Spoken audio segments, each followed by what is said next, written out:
നമസ്കാരം. മലയാളി വാർത്തയിലേക്ക് സ്വാഗതം. Kochi enforcement directorate deputy director P രാധാകൃഷ്ണനെ നിർബന്ധിത വിരമിക്കലിന് വിധേയനാക്കിയ കേന്ദ്ര സർക്കാർ നടപടി കേരളത്തിൽ രാഷ്ട്രീയമായും ചർച്ചയാവുകയാണ്. കേരളത്തിലേറെ വിവാദമായ നയതന്ത്ര സ്വർണ്ണക്കടത്ത് കേസ് അന്വേഷിച്ച ഉദ്യോഗസ്ഥനാണ് പി രാധാകൃഷ്ണൻ. മുഖ്യമന്ത്രി പിണറായി വിജയനും കുടുംബവും അടക്കം പ്രതിരോധത്തിലായ ഈ കേസിൽ പിണറായിയെ രാഷ്ട്രീയമായി രക്ഷിച്ചെടുത്തതിലും രാധാകൃഷ്ണനും പങ്കുണ്ടെന്ന ആരോപണം ഉയർന്നിരുന്നു. ഈ പശ്ചാത്തലത്തിൽ കൂടിയാണ് പി രാധാകൃഷ്ണന്റെ പിരിച്ചുവിടലും വാർത്തകളിൽ ഇടം പിടിക്കുന്നത്. കൈക്കൂലി ആരോപണം, രഹസ്യവിവരങ്ങൾ ചോർത്തൽ, ഔദ്യോഗിക കൃത്യനിർവഹണത്തിലെ വീഴ്ച എന്നിവ ചൂണ്ടിക്കാട്ടിയാണ് കഴിഞ്ഞ വെള്ളിയാഴ്ച രാഷ്ട്രപതി ഒപ്പുവെച്ച ഉത്തരവിലൂടെ ഇദ്ദേഹത്തെ സർവീസിൽ നിന്ന് പുറത്താക്കിയത്. തിരുവനന്തപുരം സ്വദേശിയായ രാധാകൃഷ്ണൻ കേരളത്തെ പിടിച്ചുകുലുക്കിയ നയതന്ത്ര സ്വർണ്ണക്കടത്ത് കേസ് അന്വേഷണത്തിന് നേതൃത്വം നൽകിയ ഉദ്യോഗസ്ഥനാണ്. മുഖ്യമന്ത്രി പിണറായി വിജയന്റെ മുൻ principal secretary M Sivasankar, Swapna Suresh എന്നിവരുടെ അറസ്റ്റിലേക്ക് നയിച്ച ഉന്നതതല അന്വേഷണം നടത്തിയതും ഇദ്ദേഹമായിരുന്നു. എന്നാൽ താൻ അന്വേഷിച്ച കേസുകളിലെ സമാനമായ വിവാദങ്ങളിൽപ്പെട്ടാണ് അദ്ദേഹം ഇപ്പോൾ പുറത്തു പോകുന്നത് എന്നതും ശ്രദ്ധേയമാണ്. നിർബന്ധിത വിരമിപ്പിക്കലിനുള്ള തീരുമാനം കഴിഞ്ഞ വെള്ളിയാഴ്ചയാണ് രാഷ്ട്രപതി അംഗീകരിച്ചത്. ഉത്തരവിൽ കൈക്കൂലി, തന്ത്രപ്രധാന വിവരങ്ങൾ ചോർത്തൽ, കൃത്യനിർവഹണത്തിലെ വീഴ്ച എന്നിവ എടുത്തു പറയുന്നുണ്ട്. ഡിസ്മിസ് ചെയ്യാതെ വിരമിക്കാൻ അനുവദിച്ചതിനാൽ പെൻഷൻ ആനുകൂല്യങ്ങൾ ലഭിക്കും. നയതന്ത്ര സ്വർണ്ണക്കടത്ത് കേസിൽ അന്വേഷണം വഴിതിരിച്ചുവിടാനും ഇ ഡി ഉദ്യോഗസ്ഥർ സർക്കാരുമായി ഒത്തുകളിക്കുന്നതായും BJP ആരോപിച്ചിരുന്നു.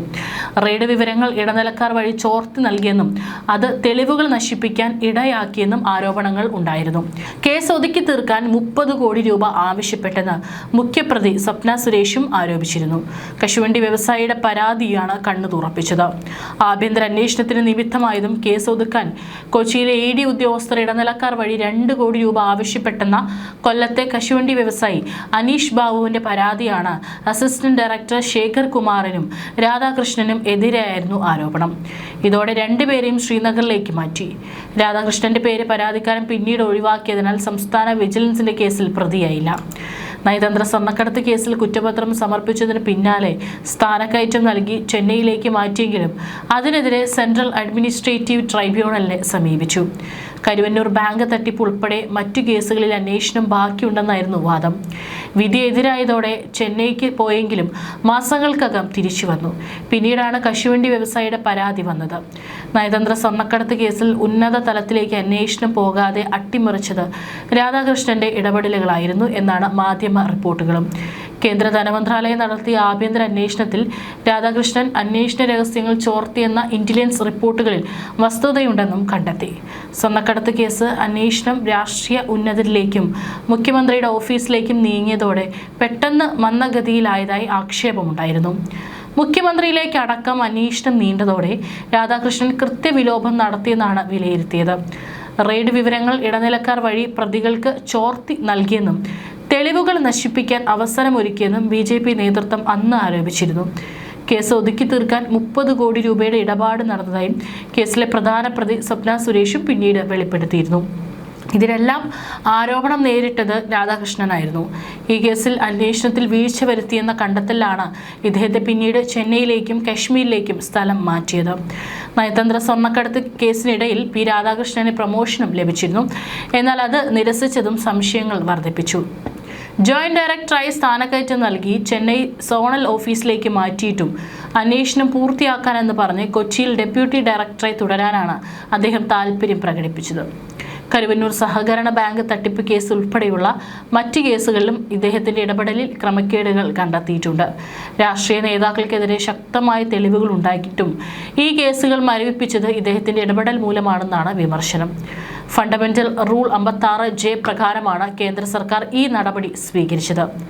അഴിമതിക്കാരായ അല്ലെങ്കിൽ കാര്യക്ഷമതയില്ലാത്ത ഉദ്യോഗസ്ഥരെ പൊതു താൽപര്യം മുൻനിർത്തി സർവീസിൽ നിന്നും നീക്കം ചെയ്യാൻ ഈ നിയമം സർക്കാരിന് അധികാരം നൽകുന്നു. രാധാകൃഷ്ണൻ പെൻഷൻ ആനുകൂല്യങ്ങൾ ലഭിക്കുമെങ്കിലും നിർബന്ധിത വിരമിക്കൽ അദ്ദേഹത്തിന്റെ ഔദ്യോഗിക ജീവിതത്തിൽ വലിയൊരു കളങ്കമാണ്. അതേസമയം സ്വർണ്ണക്കടത്ത് കേസിലെ അടക്കം അന്വേഷണത്തിലെ വീഴ്ചകളുടെ പേരിലാണ് പി രാധാകൃഷ്ണൻ നടപടി നേരിട്ടതെങ്കിലും സൈബർ ഇടത്തിലും അല്ലാതെയും സഖാക്കൾ പ്രചരിപ്പിക്കുന്നത് മറ്റൊരു കഥയാണ്. സ്വർണ്ണക്കടത്ത് കേസിൽ യാതൊരു ബന്ധവുമില്ലാത്ത ശിവശങ്കറിനെ തുറുങ്കിലടച്ച ഉദ്യോഗസ്ഥനെതിരെയാണ് നടപടി എന്നതാണ് സഖാക്കളുടെ ഭാഷ്യം. ദേശാഭിമാനി അടക്കം നൽകിയ റിപ്പോർട്ടും അങ്ങനെയാണ്. നയതന്ത്ര ബാഗേജിലൂടെയുള്ള സ്വർണ്ണക്കടത്ത് കേസിൽ മുഖ്യമന്ത്രിക്കെതിരായ മോദി സർക്കാരിന്റെ രാഷ്ട്രീയ ഗൂഢാലോചനകൾക്ക് ചുക്കാൻ പിടിച്ചത് രാധാകൃഷ്ണനാണെന്നതാണ് ദേശാഭിമാനിയുടെ നെഗറ്റീവ്. ഇത് സഖാക്കളുടെ പൂഴിക്കടങ്ങനായി വിലയിരുത്തുന്നു. വസ്തുതകൾ മറച്ചുവെച്ച് ദേശാഭിമാനി പറയുന്നത് ഇങ്ങനെയാണ്. കൊച്ചി സോണൽ ഓഫീസിൽ അസിസ്റ്റന്റ് ഡയറക്ടറായിരിക്കെയാണ് രാധാകൃഷ്ണൻ സ്വർണ്ണക്കടത്ത് കേസ് അന്വേഷണ ചുമതലയേറ്റത്. കള്ളപ്പണം വെളുപ്പിക്കൽ കേസിൽ ഒരാഴ്ചയ്ക്കകം കേസ് രജിസ്റ്റർ ചെയ്തു. പ്രധാന പ്രതികളായ സ്വപ്ന സുരേഷും സരിത്തും സന്ദീപ് നായരും അറസ്റ്റിലായതിനു പിന്നാലെ IT സെക്രട്ടറി M ശിവശങ്കറിലേക്കും അന്വേഷണം എത്തിച്ചു. തുടർന്നാണ് അന്വേഷണം മുഖ്യമന്ത്രിയിലേക്കും ഓഫീസിലേക്കും എത്തിക്കാൻ നീക്കം ആരംഭിച്ചത്. ജയിലിലായിരുന്ന സ്വപ്ന സുരേഷിൽ നിന്ന് മൊഴിയെടുക്കുമ്പോൾ മുഖ്യമന്ത്രിയുടെ കുടുംബാംഗങ്ങൾക്ക് പങ്കുണ്ടെന്ന് പറയാൻ നിർബന്ധിച്ചു. അവർ തന്നെ ഇത് പിന്നീട് വെളിപ്പെടുത്തി. ED അതേ ആവശ്യം തന്നോടും ഉന്നയിച്ചെന്ന് മറ്റൊരു പ്രതി സന്ദീപ് നായരും വെളിപ്പെടുത്തി. കോൺസുലേറ്റ് ജനറലിന്റെ വീട്ടിൽ നിന്ന് മുഖ്യമന്ത്രിയുടെ വീട്ടിലേക്ക് ബിരിയാണി ചെമ്പിൽ സ്വർണം കടത്തി, ഖുറാനിലും മീന്തപ്പഴത്തിനുള്ളിൽ വെച്ചും സ്വർണം കടത്തി തുടങ്ങിയ കള്ളക്കഥകൾ ED റിപ്പോർട്ടായി കോടതിയിൽ എത്തിച്ചതും രാധാകൃഷ്ണനാണ്. കേസിൽ ED രാഷ്ട്രീയം കളിക്കുന്നതിനെതിരെയും പ്രതിഷേധം ഉയർന്നപ്പോൾ വിചാരണ കർണാടകത്തിലേക്ക് മാറ്റണമെന്ന് ആവശ്യപ്പെട്ടു. ED നടപടികൾക്ക് നിറം പിടിപ്പിച്ച് മാധ്യമങ്ങൾക്ക് വിളമ്പിയതും ഇയാളാണ്. റെഡ് ക്രസന്റ് ഉൾപ്പെടെ കേസ് ലൈഫ് മിഷൻ പദ്ധതിയുമായി ബന്ധപ്പെടുത്താനുള്ള നീക്കവും നടത്തി. ഒടുവിൽ നിയമസഭ എത്തിക്സ് കമ്മിറ്റി രാധാകൃഷ്ണനോട് വിശദാംശങ്ങൾ തേടി. അതിന് രേഖാമൂലം വിശദീകരണം നൽകേണ്ടി വന്നു. കൈക്കൂലി വിവരം ചോർത്തി നൽകൽ തുടങ്ങി നിരവധി ആക്ഷേപങ്ങളെ തുടർന്ന് ചെന്നൈയിലേക്ക് സ്ഥലം മാറ്റിയിരുന്നു. 2 വർഷത്തിനു ശേഷം തിരികെ കൊച്ചിയിലേക്ക് മാറ്റി. ഈ സമയത്താണ് ED ഉദ്യോഗസ്ഥർ പ്രതികളാകുന്ന വിജിലൻസ് കേസ് ഉണ്ടാകുന്നത്. തുടർന്ന് ശ്രീനഗറിലേക്ക് മാറ്റി. ഇത് റദ്ദാക്കണമെന്നാവശ്യപ്പെട്ട് ട്രിബ്യൂണലിനെ സമീപിച്ചെങ്കിലും തള്ളി. കശുവണ്ടി വ്യവസായി ആയ അനീഷ് ബാബു ED ഉദ്യോഗസ്ഥർക്കെതിരെ കൈക്കൂലി ആരോപണവുമായി മുന്നോട്ട് വന്നപ്പോഴും രാധാകൃഷ്ണന്റെ പേര് ഉയർന്നിരുന്നു. അനീഷ് ബാബു ഉന്നയിച്ച പേരുകളിൽ P രാധാകൃഷ്ണനും ഉണ്ടായിരുന്നുവെങ്കിലും പിന്നീട് അദ്ദേഹത്തിന്റെ പേര് ED ഉദ്യോഗസ്ഥർക്കെതിരായ വിജിലൻസ് കേസിൽ നിന്നും P രാധാകൃഷ്ണൻ രക്ഷപ്പെട്ടു. ഈ വിഷയവുമായി ബന്ധപ്പെട്ട് EDയിൽ ആഭ്യന്തര അന്വേഷണം നടന്നു വരികയായിരുന്നു.